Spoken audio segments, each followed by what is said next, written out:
Hi everyone, it's Shar and welcome back to my channel. I am so excited to be here because the moment I have been waiting for 4 months is finally here, and that is the start of Summerween.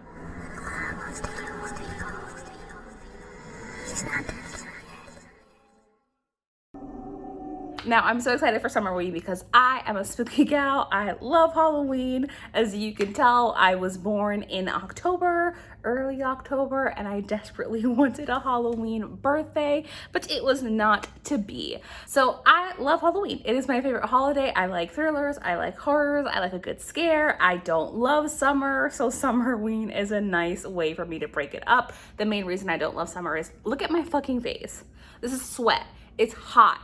It's too fucking hot. But anyway, you are here to see my Summerween TBR. Now, I am a mood reader. TBRs don't work for me. The only way that TBRs do work for me is if I have a ton of books on a quote unquote TBR list, and then I just mood read from that list. So it's safe to say that my Summerween TBR is a little ridiculous. It is a 7-day reading challenge, so there is no way that I am going to get to all of these books. But before we jump into my TBR, if you don't know what Summerween is, let me explain it to you. So Summerween is a week-long readathon hosted by Gabby from Gabby Reads and Olivia from Olivia Reads a Latte. This year it is running from July 15th to July 22nd. So I'm recording it on July 14th.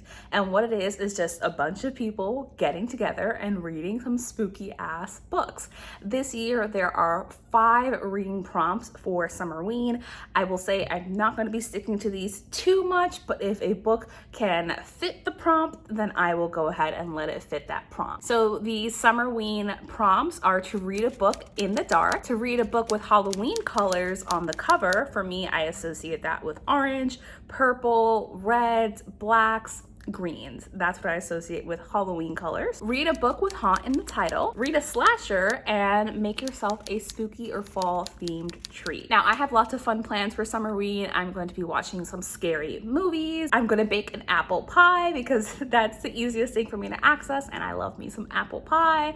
And we're just going to have a good spooky time. I even went out and got some Halloween decor just to get into the Halloween spirit, the Halloween mood. So without further ado, I broke up my Summerween TBR into a few different categories just to make it easier for me to record this video, but also easier and more helpful for you all watching it. So my Summerween TBR is broken down into 5 different categories, just to make it a little bit easier for you all. And I do have my notes, as always, to be prepared for this video.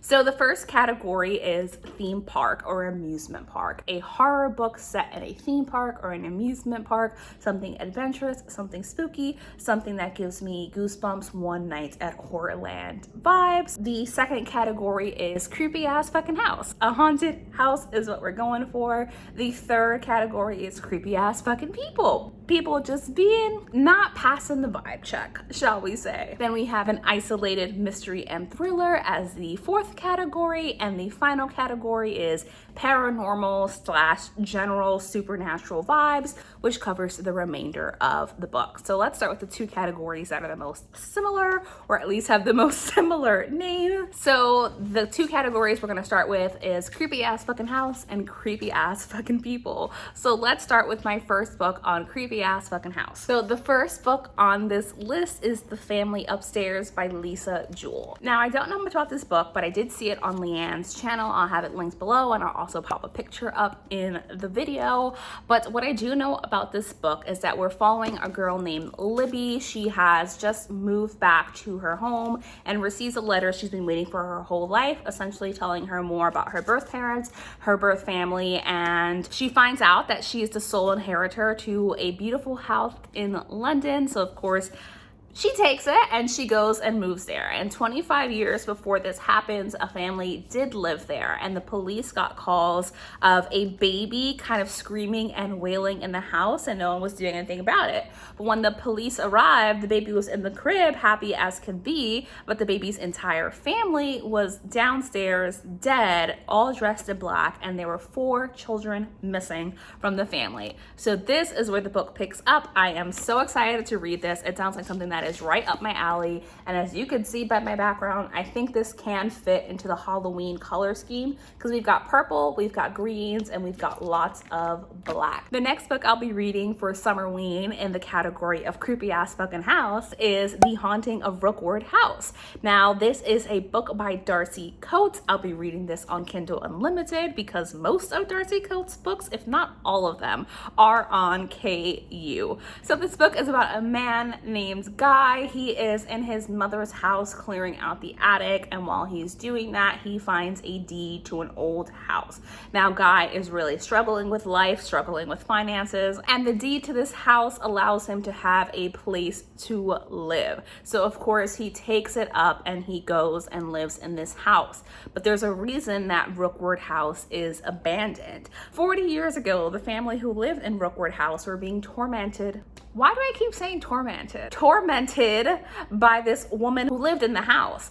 And they're long gone, but the woman, she ain't gone. Her body may be gone, but she's definitely in the house. If you're new to Darcy Coates, she writes a lot of what I would call like cozy, spooky books, but they're definitely always paranormal. There is always a ghost. It is not a situation where you think it's a ghost, or it may be paranormal, but you're not sure. It is definitely paranormal. That's what I love. The reason why I tend to really enjoy Darcy Coates books is because it reminds me of Goosebumps books, but make it more grown up. So I am super excited to read that, and that is the final book in the category of creepy ass fucking house, just because there are so many books on my list. So the next category is creepy ass fucking people, and I feel like most thrillers can fall into the category of creepy ass fucking people, but for this we have a couple of books, and I'm going to start with the books that I picked up at Barnes & Noble during their buy one get one 50% off all hardcover sale. The first book is The House Across the Lake by Riley Sager.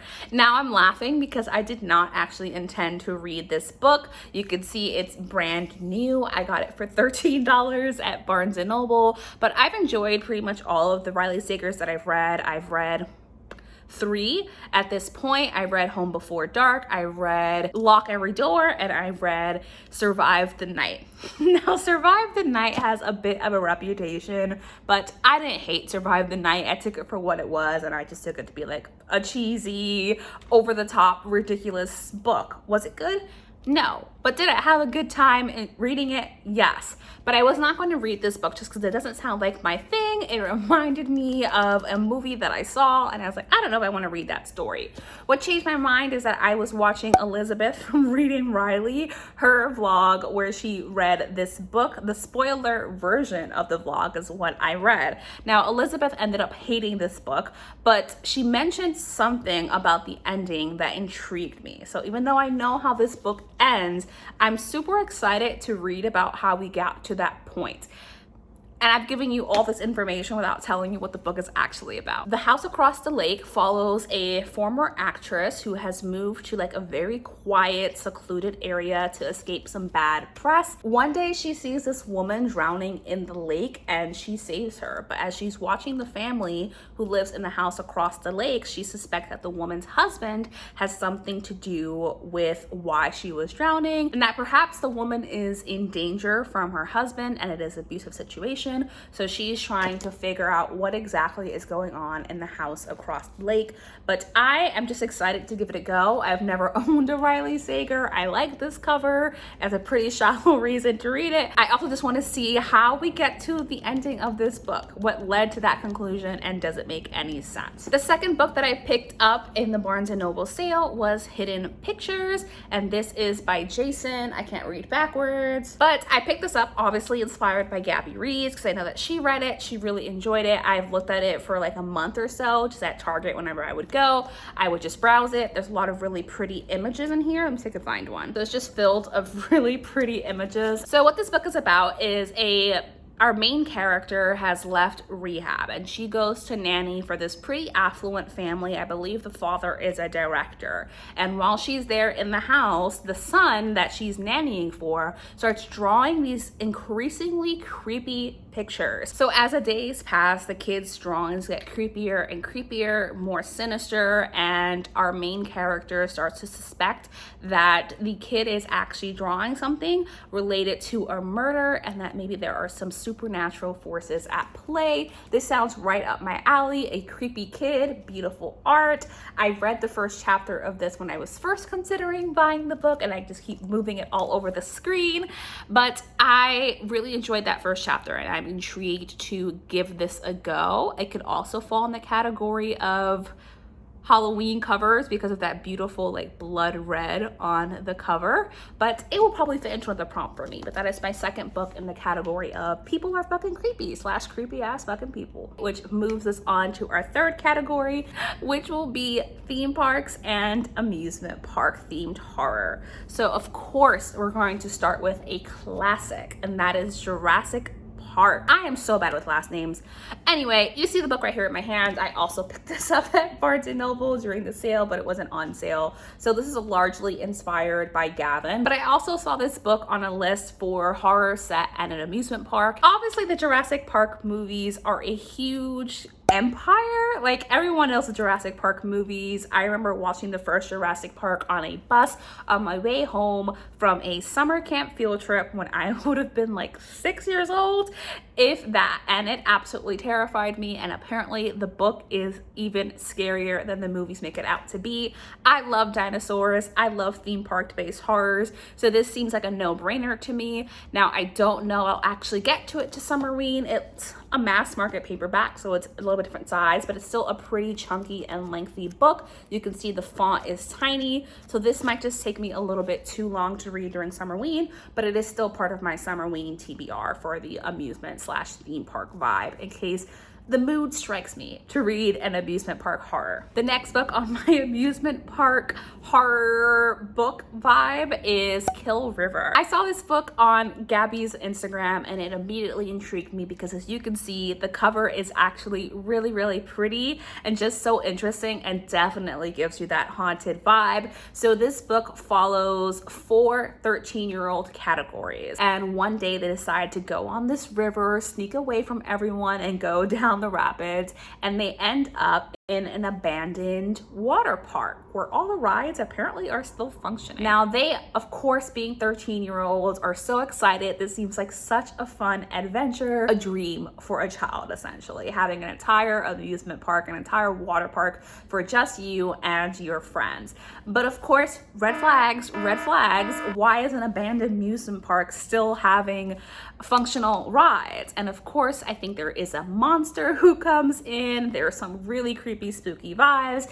It just sounds like a good time, even though I'm not pitching it well. Just look at how beautiful the cover is. And if you like the idea of 4 teenagers having some shit go wrong in an abandoned water park like I do, then you might enjoy this book. And that brings us into the sun continuing to go behind clouds and ruining my lighting. But anyway, that brings us into the 4th category, I believe, which is going to be isolated mysteries.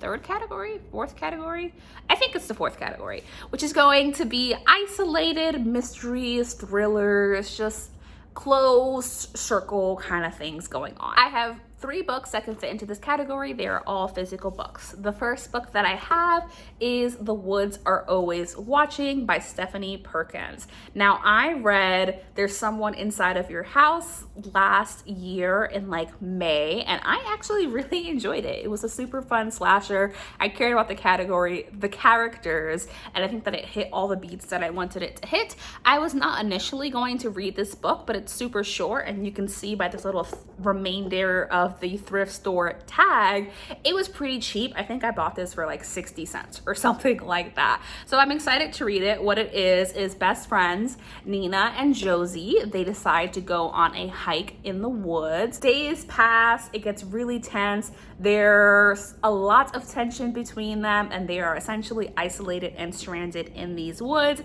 It might get murdery. Hopefully it turns into a slasher. I don't know if it will, but I really hope that it does, just because it will fulfill the Summerween prompt. This is a really quick book that I'll be able to read during Summerween, and it might be the one I read in the dark if it doesn't end up being a slasher. The second book on this list is another fairly short one. We have Leave the World Behind. This is not a book of the month book. My local thrift store just always has a bunch of book of the month books, but this I also picked up for like less than $1. What it is we are following a couple who have rented an Airbnb of sorts outside of New York to get away, and while they're there, the family who owns the house or claim to own the house come back and they're like, hey, there's some shit going on in New York. I know that you rented the house from us, but we need to stay here, let us in. And the story picks up from there. I don't know anything that happens outside of it, but they are obviously isolated in a very remote part of, I'm assuming, upstate New York. They can't leave, they don't know what's going on, and it just sounds like a super creepy vibe. I don't think this will be a slasher, so I may end up reading this one in the dark, but again, we're gonna have to see what my mood is when the time comes. And the final book is another book of the month that I actually picked up from Book Off for about $4 or $5. Breathless by Amy McCulloch. It's a thriller. And as you can see, we are on a mountain. It's super snowy and cold. That fits exactly the vibe that I'm looking for as I continue to overheat and fucking melt in this summertime weather. So we are following this journalist who is down on her luck, I believe, and gets the opportunity to have a big breakthrough story with a well-known like mountaineer, mountain climbing person. I don't know what the word is, but he's really well known. He's really famous. He usually doesn't talk to journalists, and he invites her on this expedition with him and a bunch of people. She doesn't really want to go, but she knows that this story could really change the trajectory of her life and lead to some really great opportunities. So she decides to take it. But what ends up happening, as you can tell by a thriller, is that as you get further and further up the mountain, people start dying. And our main character realizes that she is in fucking danger, and the story goes from there. And in our final category, we have general supernatural / paranormal, aka our miscellaneous category. The first one is Platform 7. Now, I picked this up again at the thrift stores for pretty cheap, a couple of dollars, and I'm trying to get through as much of my physical TBR as possible so I can start unhauling some books and making some more space in my home.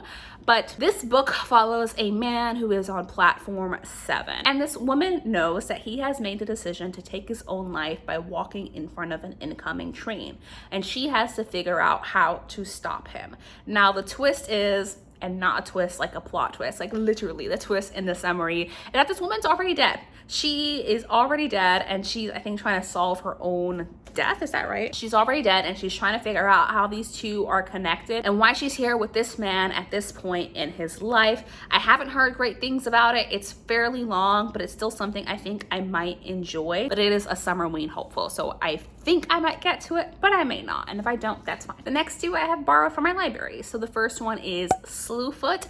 Slewfoot follows the story of this, let's say, young woman who moves to a Puritan colony already betrothed to a man. But when she gets there, her husband dies pretty quickly under mysterious circumstances, and somehow a demon enters her life, and we follow that story.